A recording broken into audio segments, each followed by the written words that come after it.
brought you by Silver Pumps and Motors. Top quality और consistent performance के लिए सिर्फ सिल्वर पंप्स नाम याद रखना. మొత్తానికి నైరుతి రుతుపవనాలు తెలుగు రాష్ట్రాల్లోకి ప్రవేశించాయి. అంచనా కంటే ముందుగానే రుతుపవనాలు ప్రవేశించాయి. రాయలసీమ, దక్షిణ తెలంగాణను రుతుపవనాలు తాకాయి. గత ఏడాది కంటే 7 రోజుల ముందుగానే రుతుపవనాల రాకని మనం అంతా చూస్తూ ఉన్నాం. అల్పపీడన ప్రభావంతో రుతుపవనాలు చురుగ్గా కదులుతున్నాయి. 2 రోజుల్లో తెలుగు రాష్ట్రాల్లో విస్తరించే అవకాశం కనిపిస్తోంది. మరింత సమాచారాన్ని మా సీనియర్ కరెస్పాండెంట్ ఖాజా అందిస్తారు. వాస్తవానికి పరిస్థితుల్లో ఏ డేట్లోకి ఈ నైరుతి ఋతుపవనాలు ప్రవేశించాలి ఏపీలోకి, ప్రస్తుతం ఎన్ని రోజుల ముందు ప్రవేశించి రాగల వారం రోజుల పాటు ఎలా ఉండబోతోంది? కేరళ తీరాన్ని జూన్ 1 తాకాలి. సాధారణ తారీఖు ఈ సంవత్సరం 24వ తేదీ మేన తాకాయి. అలాగే తదనుగుణంగా గడిచిన 2 రోజుల నుంచి ఉత్తర దిశలో మాన్సూన్స్ ముందుకు జరిగి ఈరోజు రాష్ట్రంలోకి పురోగమనం చెందాయి. ముఖ్యంగా 26 అంటే 9 నుంచి 10 రోజుల ముందు, సాధారణ తారీఖు 5వ తేదీ జూన్, ఇప్పుడు 9 నుంచి 10 రోజుల ముందుగానే రాష్ట్రాన్ని చేరుకున్నాయి.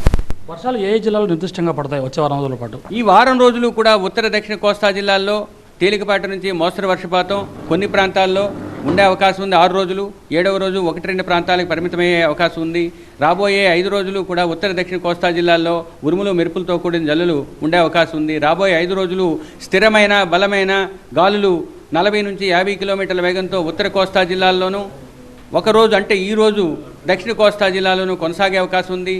2, 3, 4 రోజులు అంటే రేపు, ఎల్లుండి, ఆ మరుసటి రోజు దక్షిణ కోస్తా జిల్లాల్లో 50 నుంచి 60 కిలోమీటర్ల వేగంతో స్థిరమైన బలమైన మాన్సూన్ గాలులు వీచే అవకాశం ఉన్నది. ఉత్తర కోస్తా జిల్లాల్లోని 1-2 చోట్ల భారీ వర్షపాతం నమోదయ్యే అవకాశం ఉంది. దక్షిణ కోస్తా జిల్లాల్లో ఈరోజు, ఎల్లుండి, ఆ మరుసటి రోజు డే 1, డే 3, డే 4 1-2 చోట్ల దక్షిణ కోస్తా జిల్లాల్లో పడే అవకాశం ఉంది. ఈరోజు ముఖ్యంగా చెప్పాలంటే అనకాపల్లి, కాకినాడ, కోనసీమ, తూర్పుగోదావరి మరియు అల్లూరి సీతారామరాజు జిల్లాల్లోని 1-2 చోట్ల భారీ వర్షపాతం నమోదయ్యే అవకాశం ఉన్నది. రాబోయే 24 గంటల్లో పశ్చిమ మధ్య బంగాళాఖాతం దానికి ఆనుకుని ఉన్న ఉత్తర బంగాళాఖాతంలో ఒక అల్పపీడనం ఏర్పడే అవకాశం ఉంది. ఇది మాన్సూన్ని ఇంకొంచెం ఉత్తర దిశకి పురోగమనం చేసే అవకాశం ఉన్నది.